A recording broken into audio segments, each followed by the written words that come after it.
In a xy plane, if a line segment PQ is divided by a point M internally in a ratio M is to N, then this is the formula to find the coordinate of the point M in terms of the given ratio M is to N and the coordinate x1, y1 and x2, y2.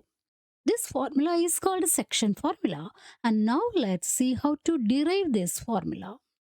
Draw lines parallel to x-axis from points P and M. Draw lines perpendicular to x-axis from P, M and Q. Mark the intersecting points as S and R. Now two triangles PSM and MRQ get formed. PQ is a transversal intersecting the parallel lines PS and MR. Angles P and M are corresponding angles, so they are congruent.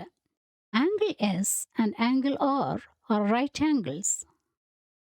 According to the angle-angle criterion, if two angles in two triangles are congruent, then they are similar triangles, and for similar triangles, the corresponding sides are proportional.